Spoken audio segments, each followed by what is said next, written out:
Every departed soul who has arrived here has expressed the same. Did you know? Every flower here was planted by Thanatos themselves. These flowers were originally both lifeless and immortal, but in the first rain brought by the River of Souls, they were given new life, flourishing as the bearers of countless souls.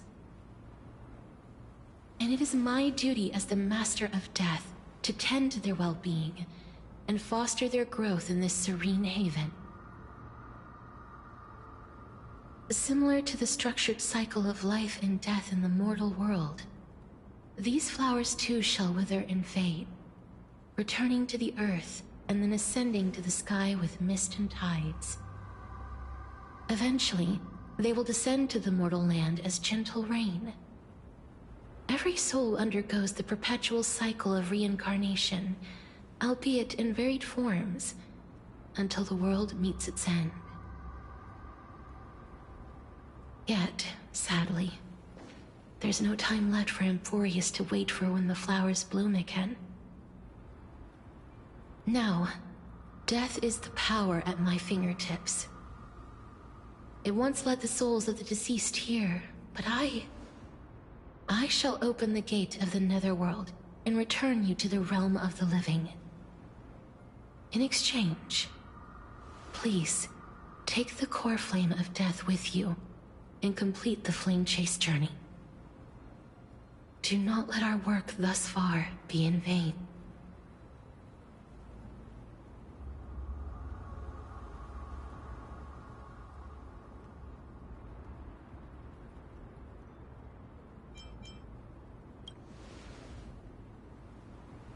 Rest assured, defying death is Thanatos' divine authority.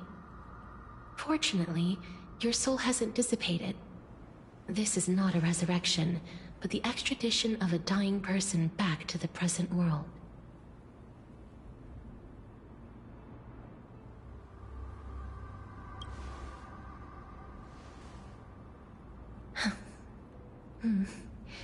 Just like the other demigods, I will stay here and embrace my destiny. That being said, it is not easy to guide a lost soul back to the mortal realm.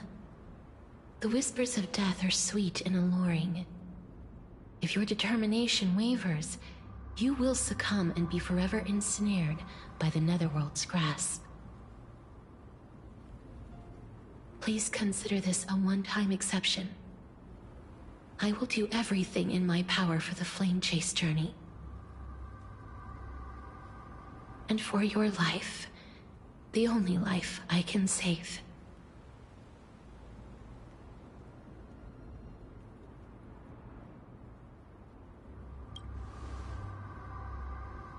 I am glad to hear that.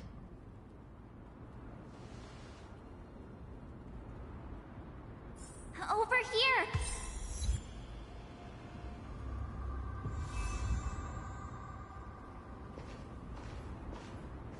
I believe in you.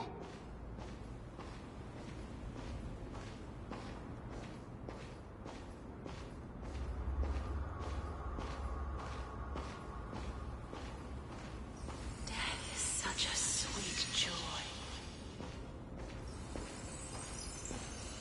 Just forget about all the hardships of the Lift your chin up high and step forward with us toward tomorrow! That's right. Keep your eyes on the dawn.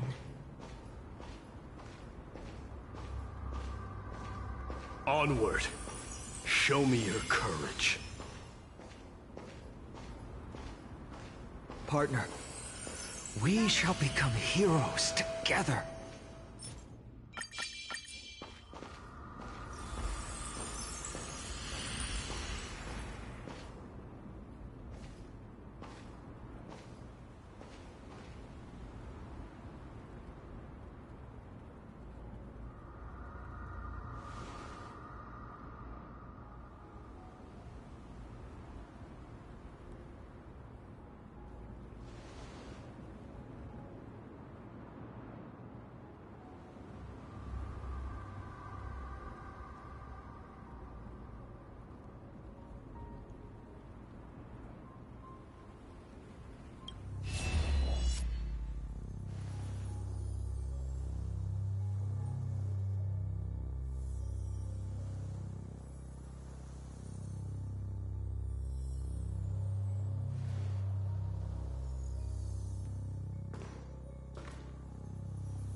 All of this is proof that you once lived. Your soul, your memories, the years you've journeyed through, and the path they revealed, leading you back home. So, continue onward. Do not stop moving forward, and do not let her sacrifice and the support of all who have stood by you be in vain. Over here, friend! Take my hand. Let's go home.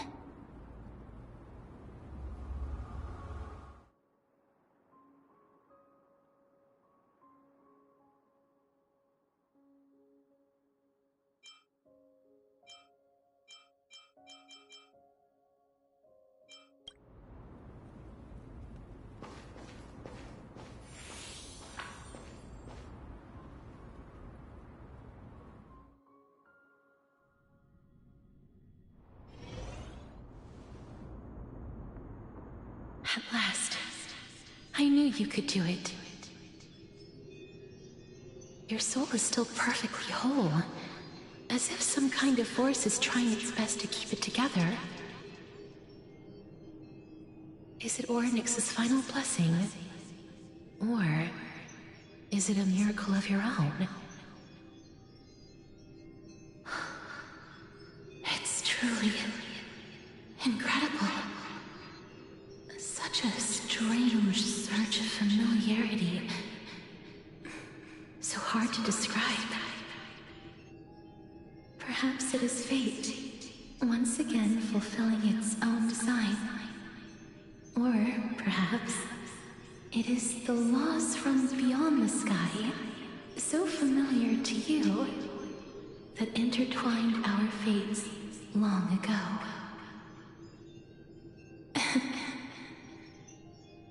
It seems that this is the riddle which cannot be solved anytime soon. The sensation of becoming a demigod is truly wondrous. It's as if the river of souls is winding its way through the depths of my spirit, transforming with each breath into a fine rain that nourishes the world. Do you recall that prophecy?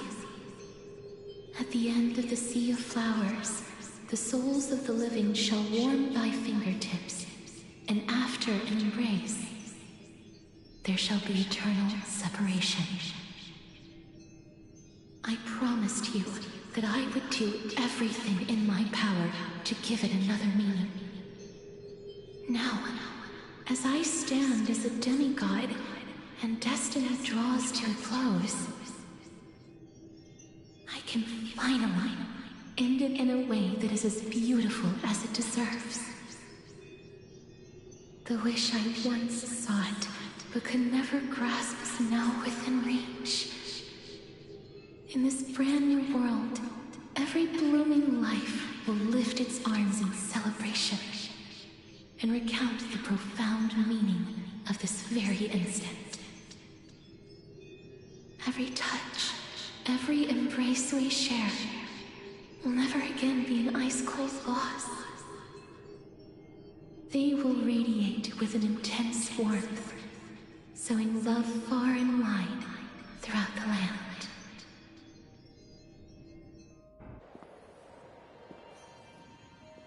The other shore is very cold.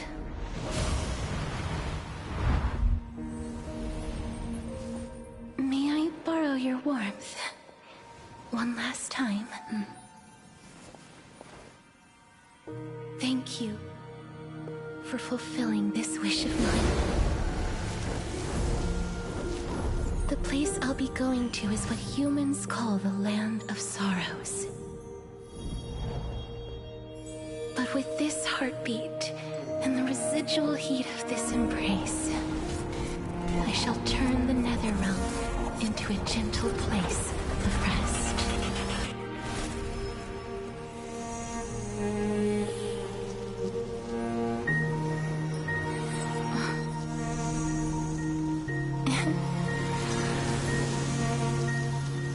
This embrace may be brief, but it's the proof that I once lived. Farewell, then. May we reunite in the new world.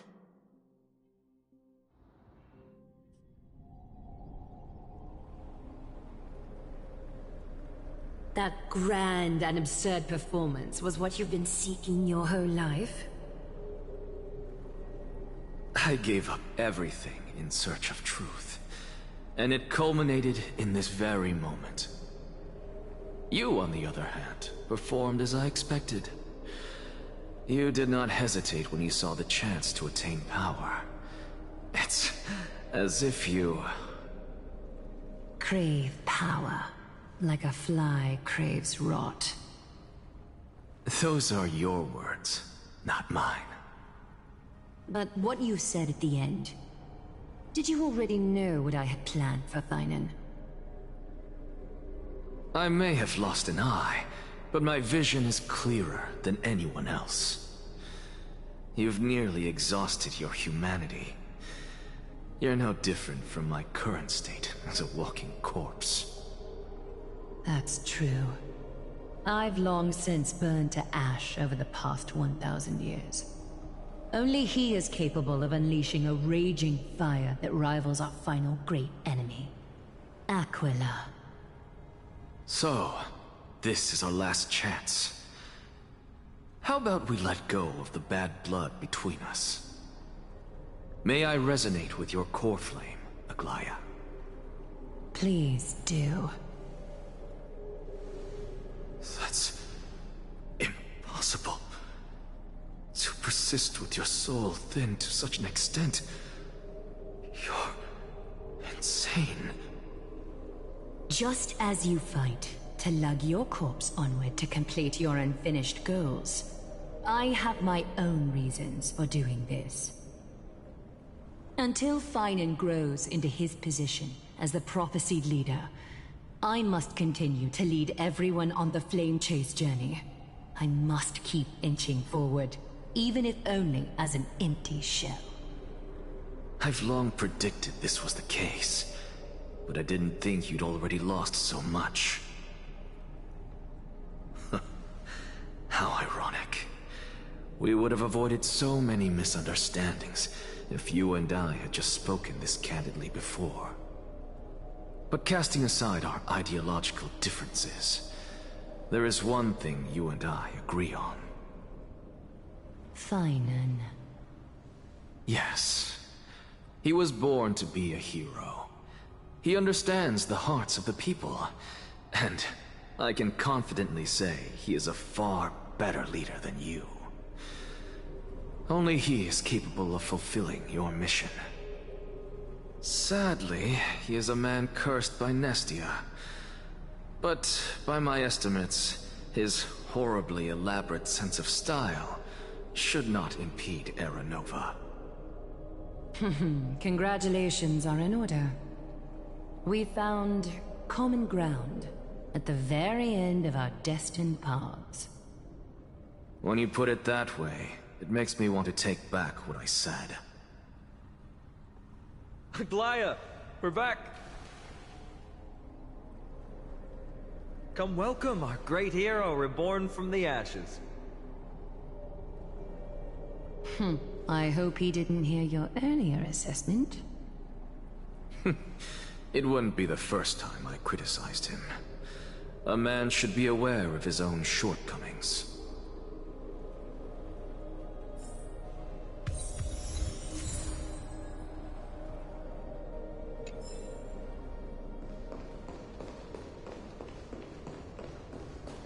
I'm glad. But I don't see Castorice among your number. It looks like she not only helped me prove my theory, but helped you fulfill your mission as well.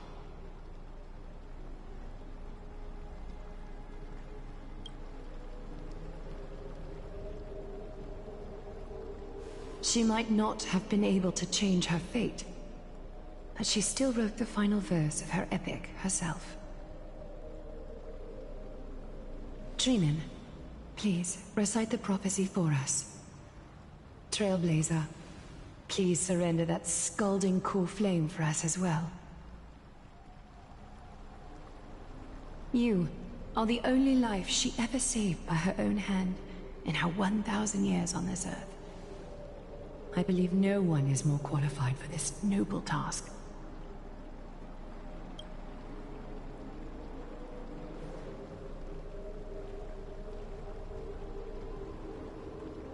O gods who have returned, and gods who are still watching, today we bring you a soul laid bare. The Hand of Shadow, Thanatos, remembered their name from the past.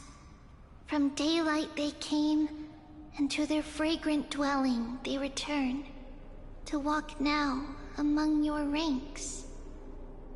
And there was one who joined hands with the Titan, a traveler risen from the dead, and reborn among mortal kind. She is the everlasting night, and shall now proclaim in her good name, O Majesty of the 12 Titans, pillars of the world. We seek your divinity to mend the rifts of the world. Fill our bodies with blood of gold, till we wither in willing service to the prophecy.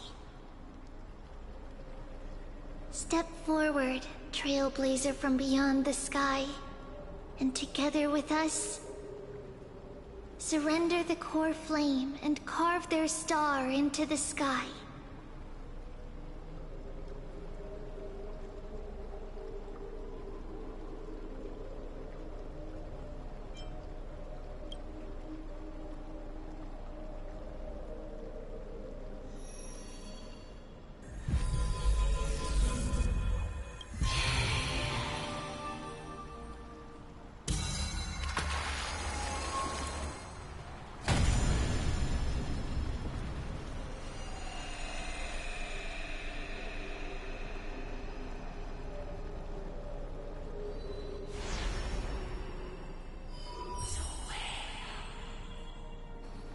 A constellation for death.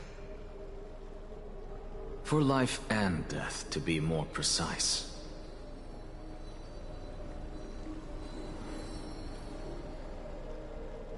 Look! It's...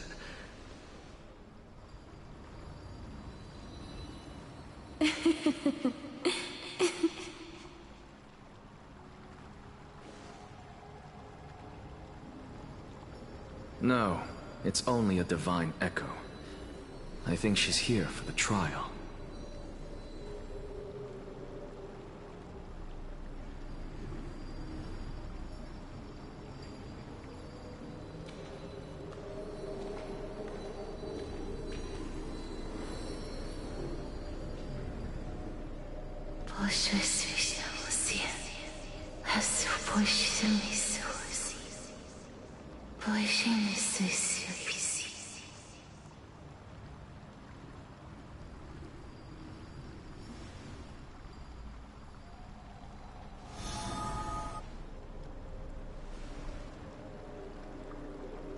What did she say? That's the language of the Titans. Castorice... No. The Titan. They said... I have illuminated the cold shadow of death. Onwards. For your path to the future is bright and its flame eternal.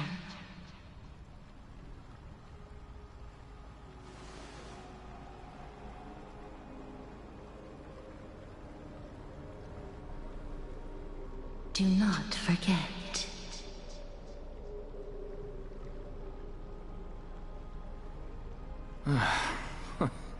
She made quite a scene.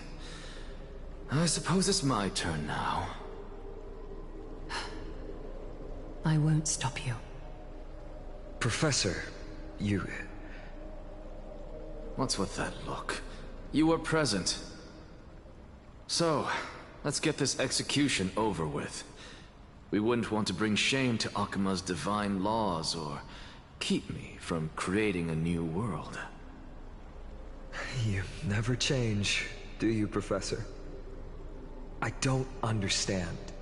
If your theory is correct, you'll lose all memories of your past life once you become a Titan. So what's the point of becoming a god? Of course there's a point. Even if I forget who I am, I'll still have my brilliant mind.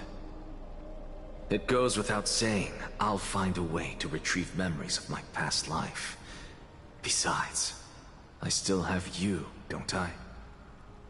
I still don't really understand what you said during the assembly. Even if it were true, things reforged from memory could never be the same as the original anyway. Then allow me to tell you right now that you're wrong. What exactly are we? My answer is that the Chrysos heirs are the future Titans and vice versa. Of course, this answer only applies to us. So, what are we when it comes to regular mortals? The very essence of the world, our souls, are tiny invisible seeds that hold records of each person's memories of the world. And we are the buds that sprout from these seeds to grow into great trees. Is that what new sporism means? Correct.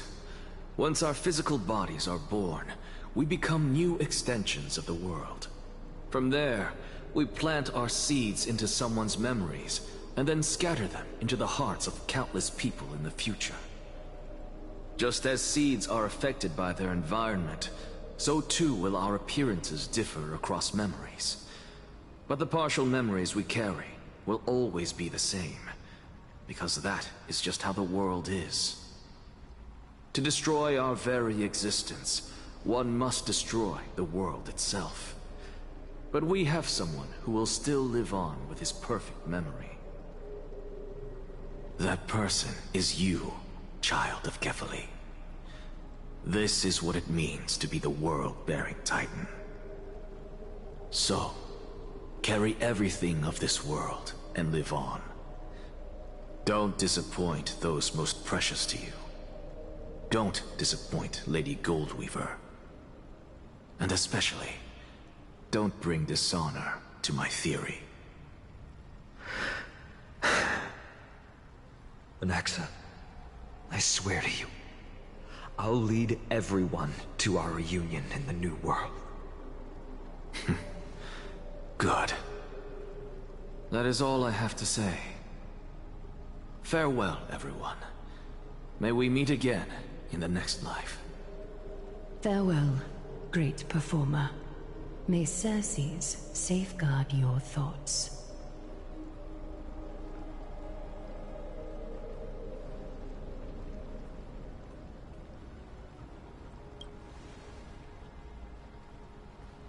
Are you satisfied, Honorable Titan?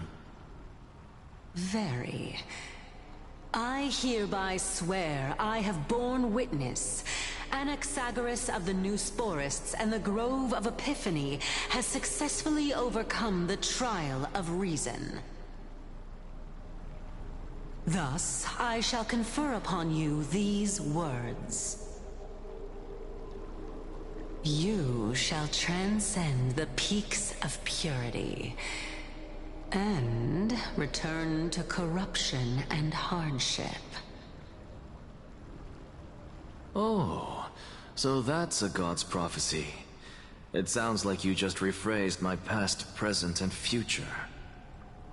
Oh, Circes. Is that all you've got?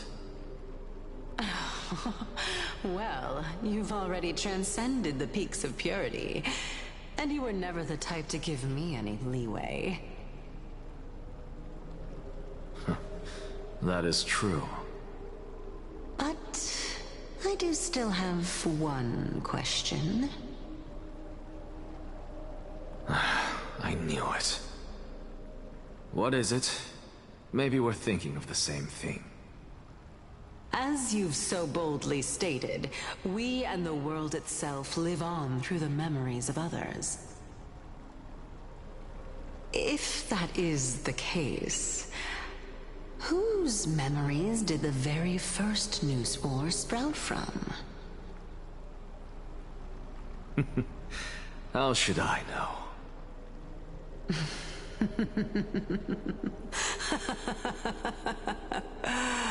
Oh my. But, since we are both equally curious, we should allow the children of humanity who come after us to investigate in our stead.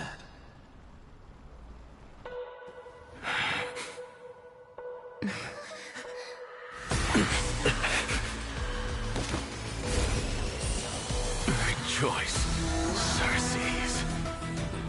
I sow the seeds of suspicion in the new world with your soul!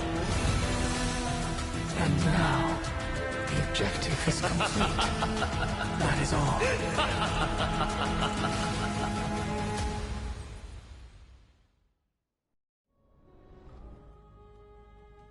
Thankfully, she's still alive. Was March 7th also in this condition when she was first rescued by the Express?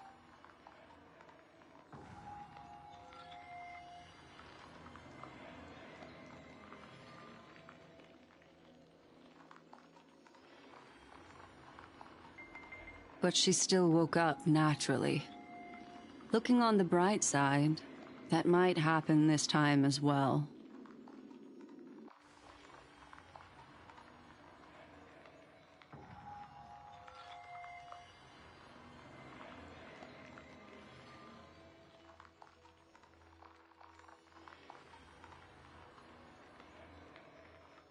I do not have conclusive evidence, but judging by her current condition, perhaps March 7th's memories have been hijacked. Think about it, Miss Himiko. What will happen when someone loses their ability to remember?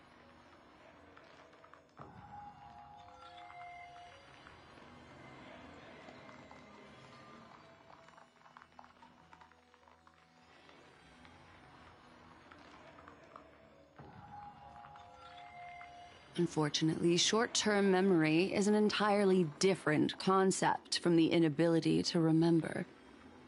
Perhaps it is difficult for you to imagine, but an individual who has lost their ability to remember turns into nothingness. The belief of the Garden is that everything in this universe can be interpreted through memories. This is the driving force behind the continuance of this path.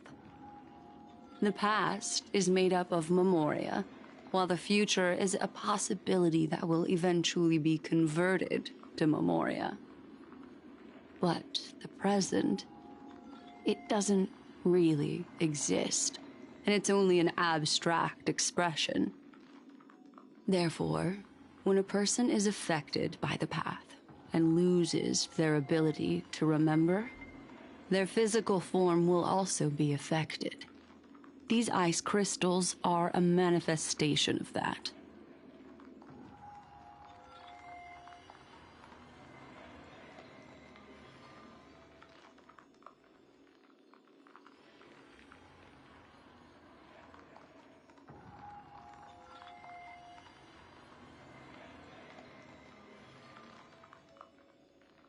Is Miss Himiko suspicious of me?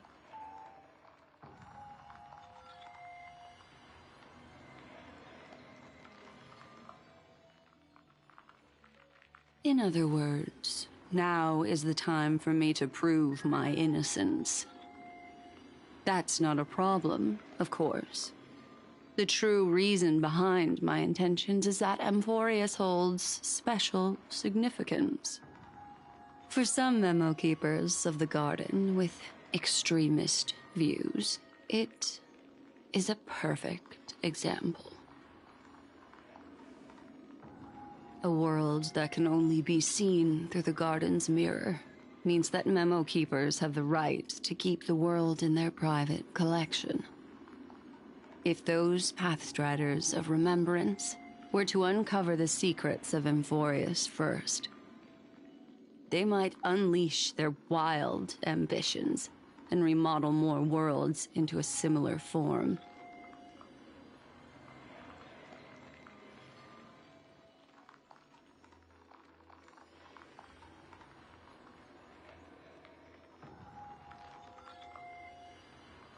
I chose to remain quiet before, because I did not want to involve you in the Garden's internal conflicts.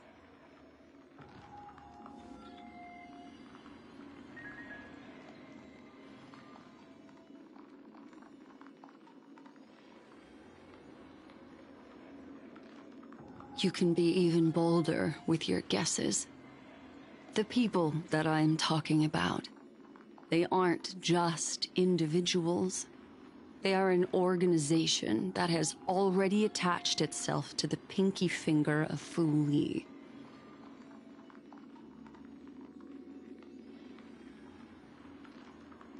I cannot be certain, but at the very least, they are capable of doing so. I am deeply sorry about what has happened to March 7th. But the deal that I propose still remains a fair one. Amphorius is still an excellent destination, and investigating further might allow us to uncover the truth behind the accident. Miss Himiko, the wisest choice right now is for us to continue cooperating.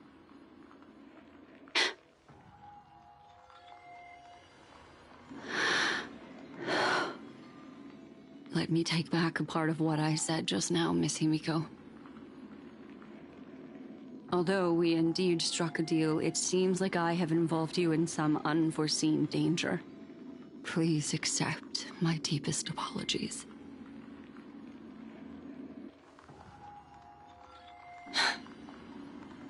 It's Fu Li.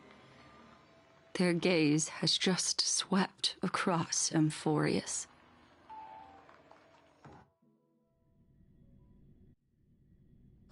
Oh, how interesting.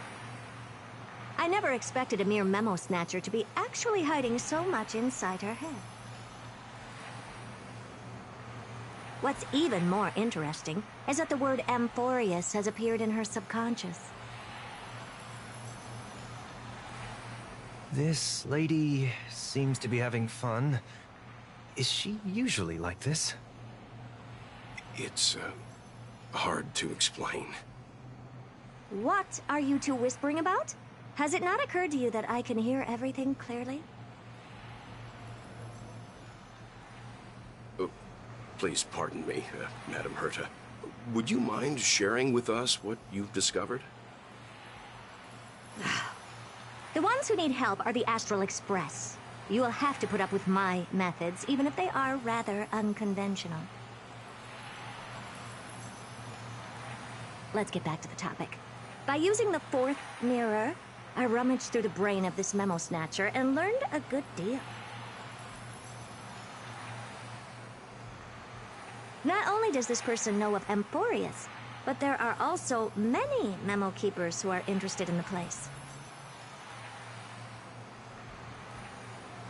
I searched through her consciousness and found the following terms: the Eternal Land, the Rejected Land, and the private collection of the Garden of Recollection.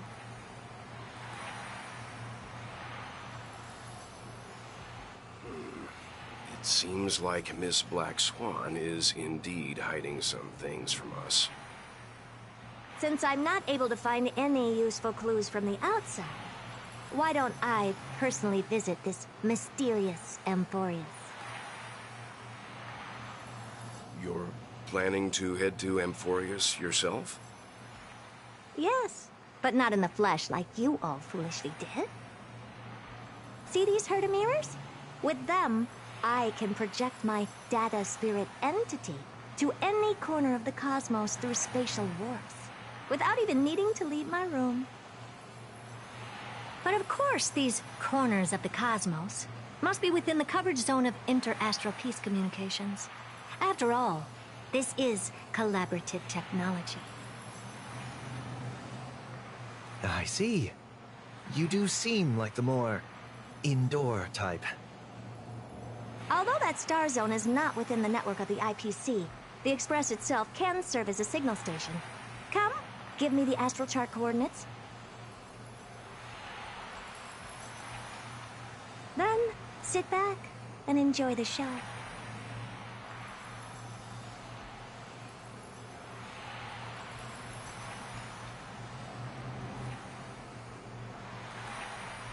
All right, now that everything is ready, mirrors, get to work.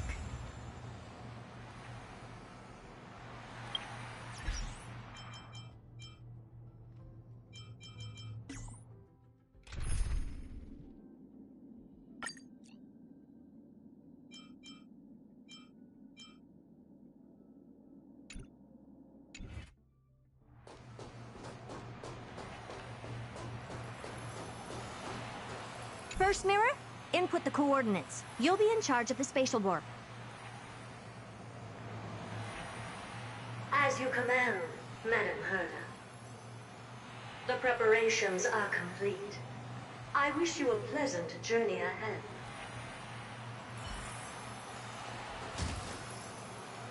Second mirror, prepare for the thought refraction.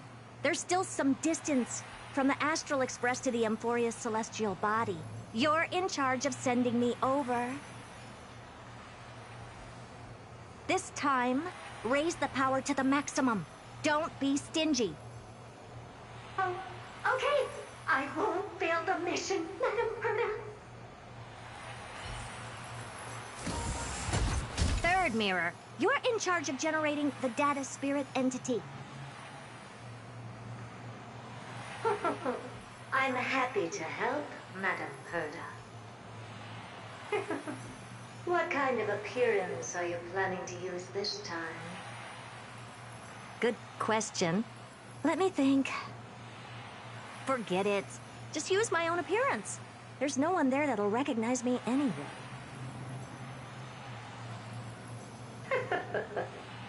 As you wish.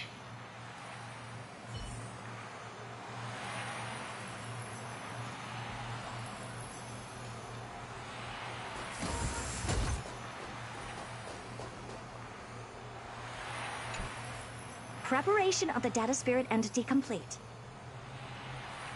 Thought refraction at max power. Excellent. The first mirror. Let's get going. Have a safe trip, Madam Herta. May your journey yield good results. Coordinates input complete. Preparing to activate spatial warp. Destination, unknown celestial body. Amphorius. Spatial warp countdown. 5, 4, 3, 2, 1. Warp activated.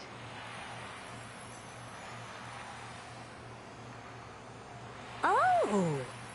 So that's Amphorius? Its appearance is, well, sure is unique. Second mirror. Prepare for thought refraction. It's time to send me in. Alright, please read the safety protocols carefully. Can't you hurry up? Yes, ma'am. I didn't expect it to be so turbulent. I should have asked the second mirror to use slightly less power. What a magnificent sight! Is this the entrance to Amphorius? Let's see. Perhaps I'll be able to find a way in.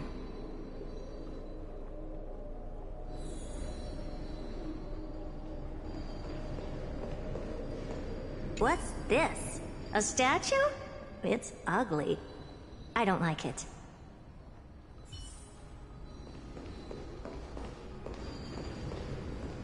Oh, I finally found your traces. How esteemed must you be for the great Herda to come out personally? When we return, get ready to become free labor for the simulated universe for the rest of your lives. What's this? How creepy. Oh, it moves? Who are you trying to scare? It's either a projection or a fake. There doesn't seem to be much to take note of. Now then, how am I going to get into Amphorius? My deepest apologies, esteemed lady. I'm afraid that you cannot proceed further. Who's there? Your visit, although not part of my calculations, is a pleasant surprise. It's a pity that the preparations are not yet in place to receive you with the hospitality that someone of your status deserves. Are you not going to answer my question? Who are you? I have many identities, and I'm going to have even more in the future. But if you just need a form of address, you can use my common alias. Lycurgus. Lygus. All right, Lygus. But you can't possibly think that I'm just asking for a name, can you? Regrettably, I do not have the authority to share more information. However, standards are always flexible. While not violating the ultimate agreement, I'm able to disclose this piece of information. As you thought, this is the entrance to Amphorius. Now, please, kindly turn back. Amphorius is not a world that you should be involved with, regardless of what kind of magnificent achievements you have accomplished. This place will not open its doors so easily. You seem to understand me very well. Then you should know that I have no reason to listen to you. Your reaction is completely within my calculations. Despite my long years as a Watcher, it seems like my assessment of human nature still remains accurate. From you, I'm able to sense a beautiful desire for knowledge. But my answer remains unchanged. Madam, it is with the utmost goodwill that I suggest you return to where you came from. Let's assume for a second that I'm not so well-mannered, and that I insist on uncovering the secrets hidden behind you, Mr. Lygus. How do you plan to dispel this notion of mine?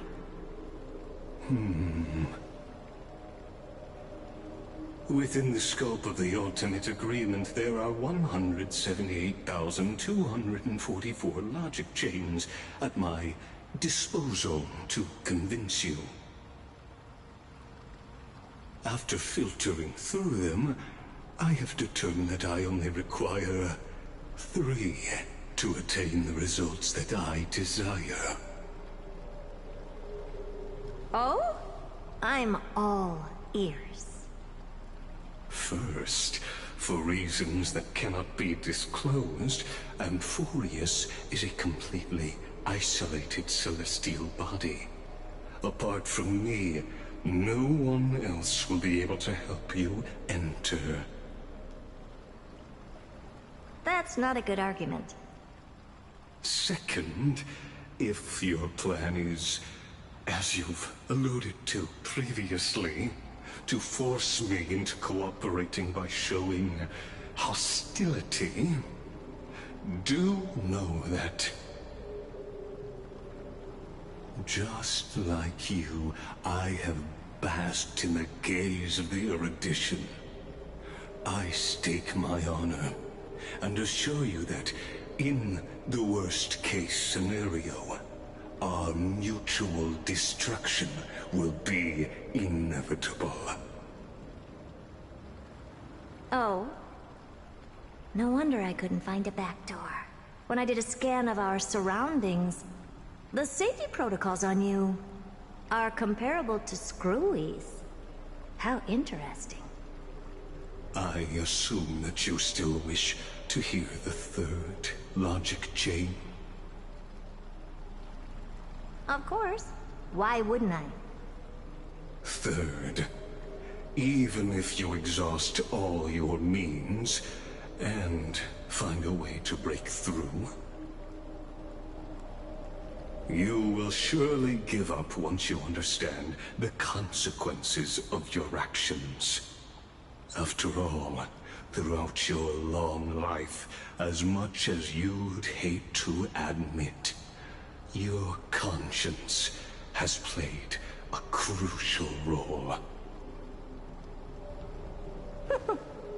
What a brazen robot. You think that you can actually understand me through your paltry calculations? But since you put it that way, why don't you tell me what these consequences will be? It concerns the third path that is entangled with Amphoreus. A path that you and your friends still very much lack understanding of. The destruction. So, if you ignore my warnings and persist in your ways, you will break the shackles of a Lord Ravager. And when that happens, their fury will engulf the cosmos.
Oh.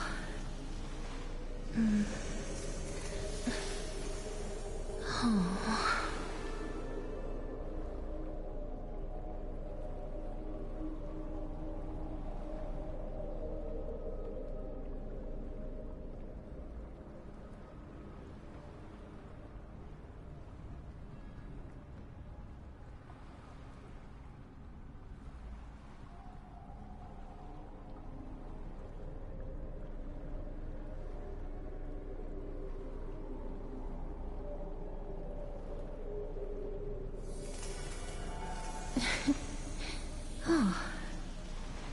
Oh.